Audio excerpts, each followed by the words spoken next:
ഇത്തവണത്തെ ലോക്സഭാ തിരഞ്ഞെടുപ്പ് മറ്റേത് രാഷ്ട്രീയ പാർട്ടികളെക്കാളും പ്രധാനപ്പെട്ടത് CPM-നാണ്. കേരളത്തിൽ UDF തങ്ങളുടെ സീറ്റ് നിലനിർത്തുമെന്ന വാശി ഉറപ്പിക്കുന്നു. 20-ൽ 20 നേടുമെന്ന് അവർ അവകാശം ഉന്നയിക്കുന്നു. CPM-നാകട്ടെ 5-ൽ കൂടുതൽ സീറ്റ് ലഭിക്കാൻ സാധ്യതയില്ല എന്ന് പല അഭിപ്രായ സർവേകളും പറയുന്നു.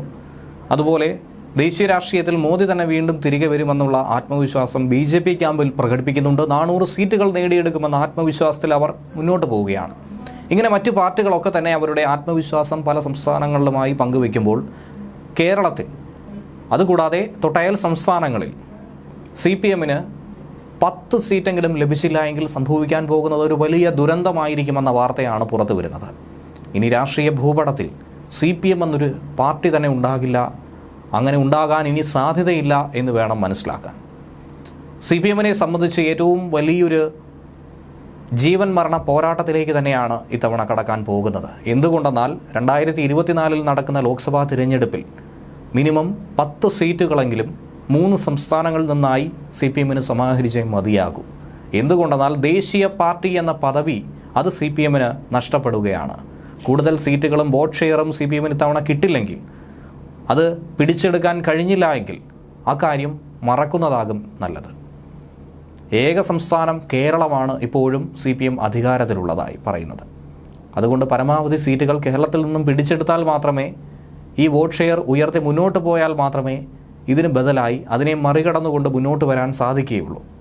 അതുകൊണ്ടാണ് പല സ്വതന്ത്രന്മാരെയും പാർട്ടിയുടെ ഔദ്യോഗിക ചിഹ്നത്തിൽ CPM-ന് മത്സരിക്കാൻ നോട്ടമുള്ളത്.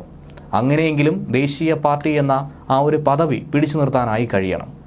ആ പദവി നിലനിർത്താൻ കഴിഞ്ഞില്ലെങ്കിൽ വലിയ വില തന്നെയായിരിക്കും ഇനി അടുത്ത തിരഞ്ഞെടുപ്പുകളിൽ, ഇനി വരും നാളുകളിൽ CPM നൽകേണ്ടി വരുന്നത്. ഒരിക്കലും അങ്ങനെ ഒരു ബലപരീക്ഷണത്തിന് CPM തയ്യാറാകില്ല.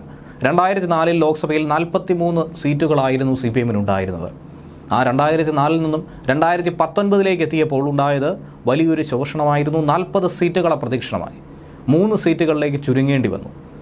ഇത്തവണ അതിശക്തമായി തിരിച്ചടിച്ചില്ല എങ്കിൽ, തിരിച്ചു പിടിക്കാനായി കഴിഞ്ഞില്ല എങ്കിൽ CPM-ന് ഇനി ഒരു തിരിച്ചുവരവ് പോലുമില്ലാതെ, ദേശീയ പാർട്ടി എന്ന് പറയാൻ പോലും കഴിയാതെ, ദേശീയ രാഷ്ട്രീയത്തിൽ ഒന്ന് കാലുകുത്താൻ പോലും കഴിയാത്ത അവസ്ഥയിലേക്ക് പോകും.